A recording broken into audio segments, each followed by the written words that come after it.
नमस्कार दोस्तों, क्या हाल है सभी भाइयों के। एक बार जुड़ जाइए सभी जल्दी से जल्दी। दोस्तों आज हम कुछ इम्पोर्टेंट बातें करने वाले हैं।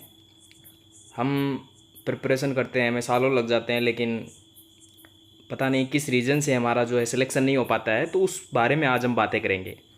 20 प्लस कुछ इम्पोर्टेंट पॉइंट्स हैं मेरे पास, जो हम अपनी प्रिपरेशन के दौरान हम उन पर मतलब उनमें से कुछ ना कुछ गलतियां करते रहते हैं, जिसकी वजह से हमें सालों लग जाते हैं और हम एक छोटी सी जॉब नहीं पा पाते हैं। तो आज मैं दोस्तों कुछ इंपॉर्टेंट चीज़ें बताने वाला हूँ आपको। आप थोड़ा ध्यान से सीरियस लेना इसको, थोड़ा बहुत अच्छी अच्छी बातें मैं आपको बताऊँगा आज। बहुत अच्छे अच्छे इंपॉर्टेंट पॉइंट है, आप थोड़ा उन पर अमल करना और देखना क्या आप भी उनमें से कुछ पॉइंट आप भी मतलब गलती कर रहे होंगे। तो कहीं ना कहीं हमारी तैयारी के अंदर जो है हम कुछ ना कुछ कमी रह जाती है हमारे अंदर, इसी वजह से हम पेपर पास नहीं कर पाते हैं और हमारा सिलेक्शन कहीं ना कहीं रुक जाता है। तो आज हम उसी के बारे में बात करेंगे दोस्तों। थोड़ा जल्दी से जुड़ जाइए कुछ लोग, फिर हम अपना शुरू करते हैं दोस्तों। आज आपको बहुत बहुत दिनों से आज लाइव आया हूँ, बहुत इंपॉर्टेंट चीज़ें आपके लिए दोस्तों। आज एक बार सभी दोस्त जय हिंद टाइप कर दो कमेंट में, फिर शुरू करते हैं।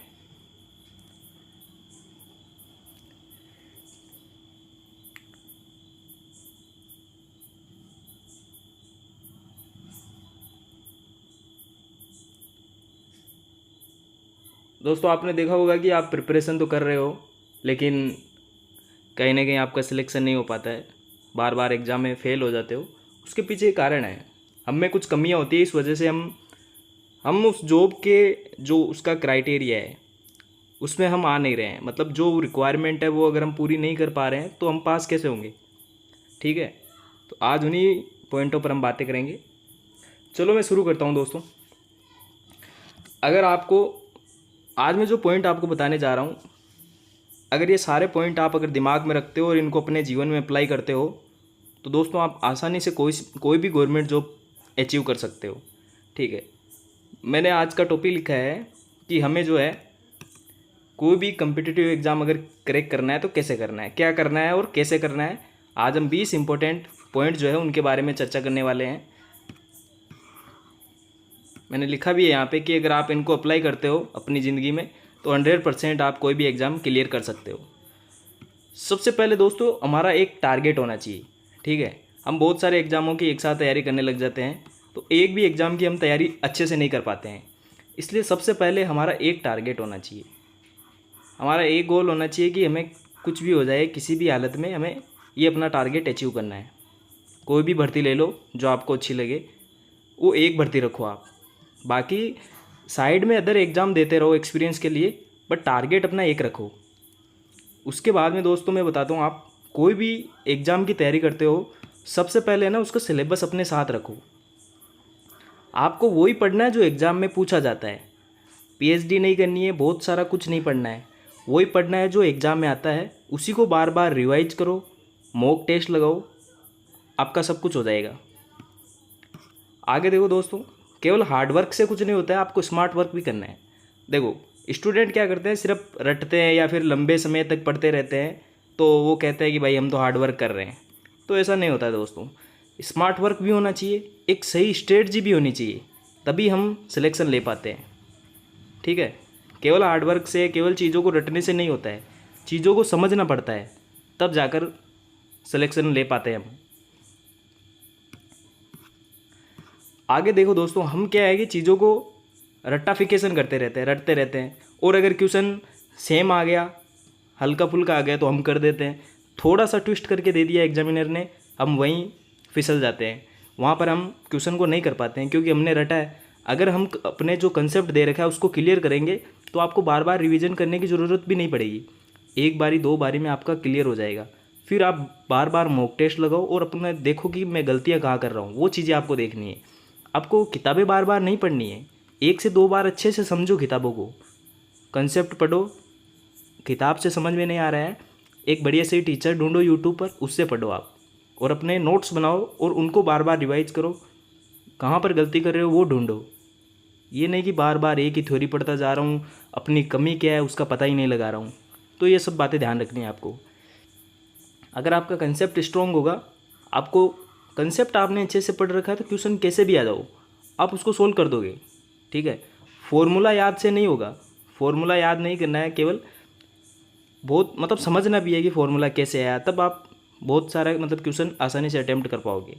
लॉजिक भी समझना है, कोई भी कंसेप्ट है, ठीक है, तो आपका क्वेश्चन गलत नहीं होगा। एक आपको क्वेश्चन थोड़ा ढंग से पढ़ना है, जल्दीबाजी में हम टाइम के चक्कर में हम क्या है, जल्दीबाजी में क्वेश्चन को गलत पढ़ लेते हैं, सही की जगह नहीं पढ़ लेते हैं। ठीक है, या नहीं पूछा है तो सही पढ़ लेते हैं, पूछता है ना कि कौन सा इनमें से सही है, तो उसकी जगह हम नहीं कर देते हैं और नहीं की जगह कभी कभी सही कर देते हैं। तो ये थोड़ा ध्यान से पढ़ना पड़ेगा आपको, ये छोटी छोटी गलती है, बाकी पढ़ाई सभी करते हैं। एक दोस्तों हम पढ़ाई तो कर लेते हैं लेकिन हम प्रैक्टिस नहीं करते हैं, ये हमारी सबसे बड़ी कमी है।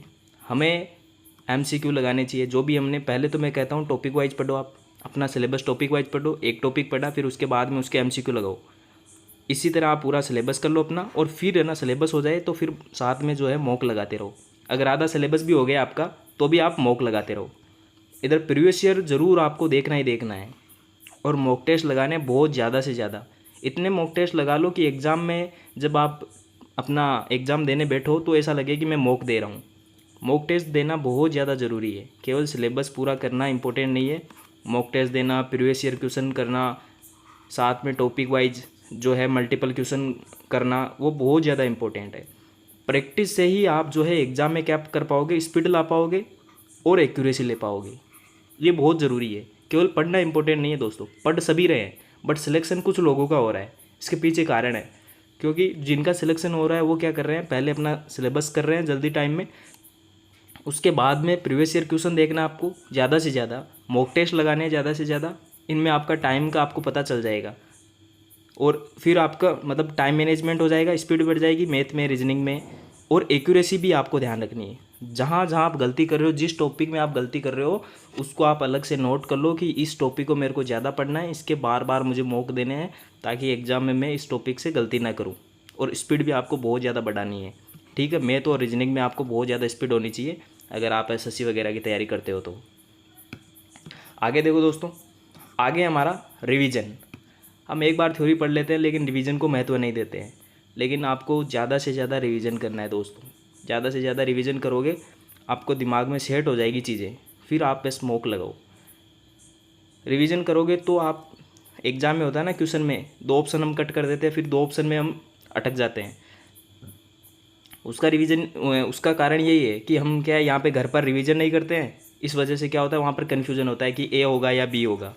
तो रिवीजन अगर बार बार करोगे तो आपको चीज़ें कंठस्थ याद रहेगी, कोई दिक्कत नहीं होगी। अगर रिवीजन नहीं करोगे तो रिजल्ट क्या रहेगा, एग्ज़ाम में आप भूल जाओगे। इसलिए क्या करो, एक बार पढ़ाई करो और 3 बार रिवीजन करो चीज़ों को, और क्वेश्चन बार बार देखो प्रीवियस ईयर। इसके बाद में आगे देखो टाइम मैनेजमेंट।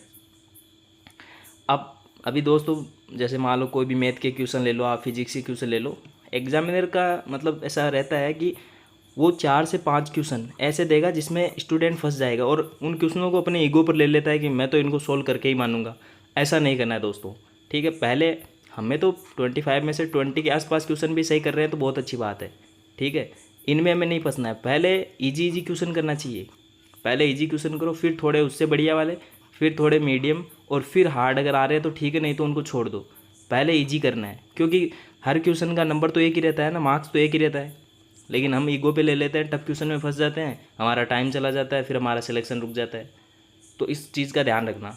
हमारी स्ट्रेटजी क्या होनी चाहिए, पहले आसान क्वेश्चन करने हैं, उसके बाद में जो शॉर्ट हमें आ रहे हैं, फिर मीडियम और फिर टफ क्वेश्चन।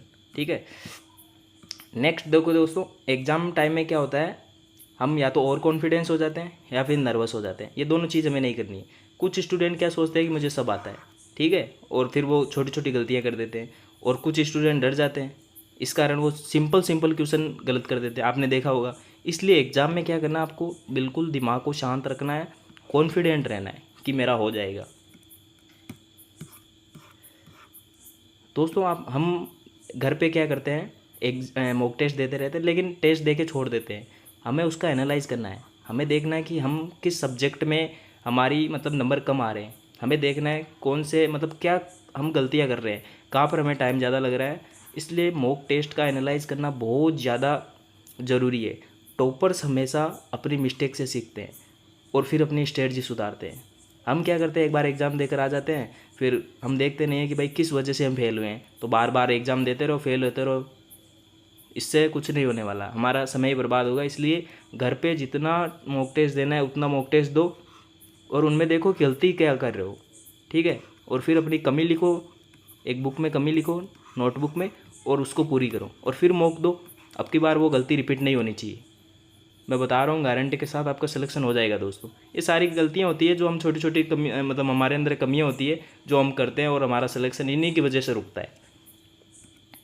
आगे देखिए दोस्तों, हम क्या कभी कभी क्या करते हैं कि एक दिन के अंदर तो 10 घंटे पढ़ देते हैं और दूसरे दिन फिर हम 5 घंटे या 2 घंटे 3 घंटे पढ़ देते हैं।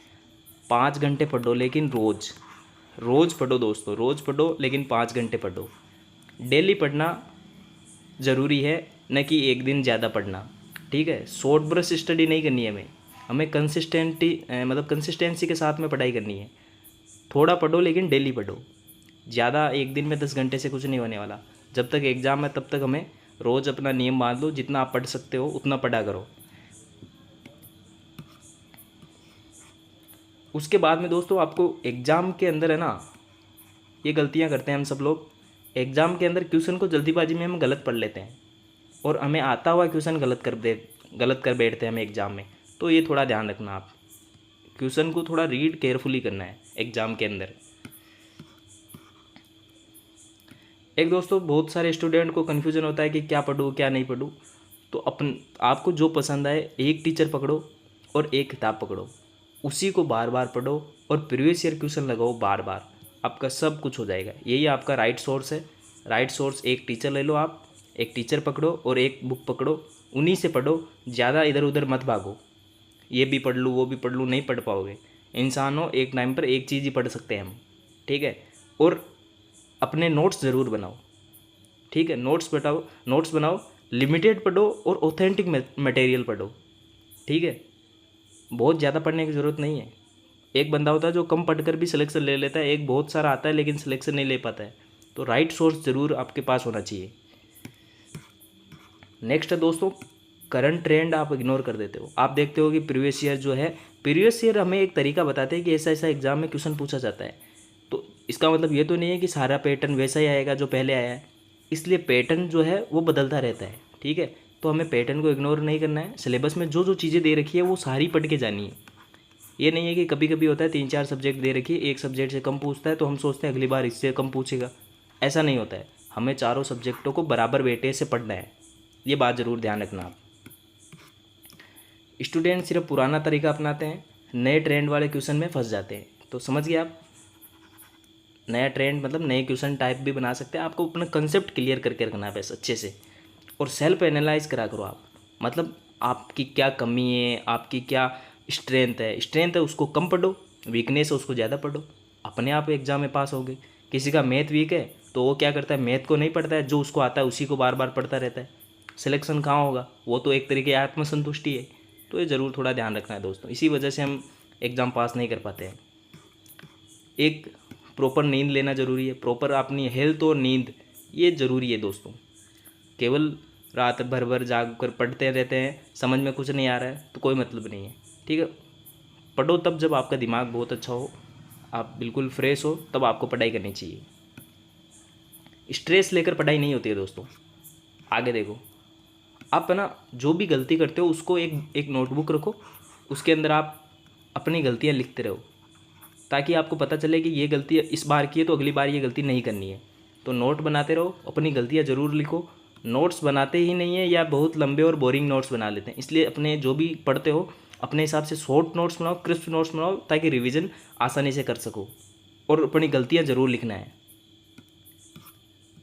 ग्रुप स्टडी का ओवर यूज दोस्तों, हम स्टडी जो कुछ स्टूडेंट क्या करते हैं, फ्रेंड के साथ पढ़ते हैं, टाइम पास करते हैं, ज़्यादा पढ़ाई कम करते हैं। ग्रुप स्टडी आप रखो सिर्फ डिस्कशन के लिए, बाकी असली प्रिपरेशन आपकी खुद की पढ़ाई से होगी, ठीक है। ग्रुप में केवल डिस्कशन हो सकता है, पढ़ा हुआ नया चीज़ नहीं पढ़ सकते, ठीक है। इसलिए सेल्फ स्टडी में ही असली प्रिपरेशन आपकी। मॉक टेस्ट को हल्के में लेना, ये बहुत बड़ी गलती है दोस्तों। हम क्या करते हैं, पढ़ तो बहुत सारा लेते हैं, लेकिन फिर अपना हमें कैसे पता चलेगा कि हमें कितना आता है? हमें वो मॉक टेस्ट देने पर पता चलता है ना। तो स्टूडेंट पहले पढ़ लेंगे फिर टेस्ट देंगे, ठीक है, लेकिन टेस्ट प्रैक्टिस ही असली तैयारी है। इसलिए बिना मैच खेले कोई प्लेयर चैम्पियन नहीं बनता है, ठीक है। तो मॉक टेस्ट आपको ज़्यादा से ज़्यादा देना है। आपका आधा सिलेबस हो जाए तो फिर आप मॉक देना शुरू कर दो, ठीक है। पहले टॉपिक वाइज मॉक दो, फिर आधा सिलेबस हो जाए तो फुल मॉक भी आप दे सकते हो। और प्रैक्टिस सबसे ज़्यादा इम्पोर्टेंट, आपको पता है। एग्ज़ाम के अंदर बिल्कुल प्रेशर नहीं लाना है, उससे पहले इतनी तैयारी कर लेनी है कि बिल्कुल एग्ज़ाम फाड़ दोगे, मतलब मज़ा आ जाएगा। इस तरह एग्ज़ाम दे के जाना है, देने जाना है कॉन्फिडेंस के साथ में। आपको नॉलेज तो होता है, लेकिन एग्ज़ाम में क्या करते हैं आप, नर्वसनेस से सब भूल जाते हो, तो ये काम नहीं करना है। उसके बाद में देखो, रेगुलर आप घर पर अगर रेगुलर मॉक दोगे ना, तो एग्ज़ाम में बिल्कुल एग्ज़ाम जो इन्वायरमेंट की आदत डल जाएगी आपकी। रेगुलर मॉक देने से क्या होगा, ऐसा लगेगा कि एग्ज़ाम दे रहा हूँ यहाँ पे घर पे, और एग्ज़ाम में देने जाओगे तो वहाँ पे ऐसा लगेगा मॉक दे रहा हूँ। ये बहुत ज़्यादा प्रैक्टिस करने पर होता है। उसके बाद में ये थोड़ा डिस्ट्रैक्शन से हमें बचना है दोस्तों। मोबाइल और सोशल मीडिया का ज़्यादा यूज़ नहीं करना है, ठीक है। पढ़ाई के बीच बार बार फ़ोन चेक करना, रील्स, गेम्स, ये इससे क्या फोकस ख़त्म हो जाता है। आधी चीज़ यहाँ पढ़ी फिर कुछ देख लिया, फिर आधी चीज़ पढ़ी, तो मज़ा नहीं आता पढ़ने में, ठीक है। तो टॉपर्स क्या करते हैं दोस्तों, पढ़ाई के टाइम में बिल्कुल डिस्ट्रैक्शन क्या है, जीरो। मतलब पढ़ाई के टाइम में बिल्कुल पढ़ाई, फिर आप भले ही अपना टाइम रखो, आधा घंटा फ़ोन देखना है देख सकते हो, बट पढ़ाई के टाइम में बीच बीच में फ़ोन नहीं देखना है। अगर फ़ोन से पढ़ रहे हो तो डो नॉट डिस्टर्ब पर लगा दो, बिल्कुल आपको कोई डिस्टर्ब नहीं करेगा। उसके बाद में आज का लास्ट पॉइंट है दोस्तों हमारा, कंसिस्टेंसी, ठीक है। लास्ट मोमेंट में आपको रस नहीं करना है, कुछ याद नहीं होने वाला है। कई स्टूडेंट क्या करते हैं, शुरुआत में तेज़ पढ़ते हैं, फिर बीच में छोड़ देते हैं, और फिर लास्ट में भागते हैं एग्ज़ाम से थोड़ा दिन पहले कि सारा पढ़ लूँ सारा पढ़ लूँ, कुछ याद नहीं होता उस समय, ठीक है। लास्ट मंथ में सब रटने की कोशिश करते हैं, लेकिन कुछ भी याद नहीं रहता है। इसलिए सिलेक्शन लेना है तो रोज़ थोड़ी पढ़ाई करो, लॉन्ग टर्म कंसिस्टेंसी अपनाओ, समझ गए। थोड़ा पढ़ो लेकिन लंबे समय तक, और अपने आप पर विश्वास रखो दोस्तों, ठीक है। सब हो जाएगा, अपने आप पर विश्वास रखो। तो आज के लिए इतना ही। मैं आपकी प्रिपरेशन के दौरान जो जो आपकी गलतियाँ होती है, कमियाँ होती है, वो सब मैंने लगभग इसमें इंक्लूड कर ली है। आपको वीडियो अगर अच्छा लगा हो तो लाइक करना, कमेंट करना दोस्तों, और ऐसे ही अच्छी अच्छी चीज़ें मैं आपके लिए लाता रहूँगा। अपने आप पर विश्वास ज़रूर रखना, सब एग्ज़ाम क्लियर हो जाएंगे। धन्यवाद दोस्तों।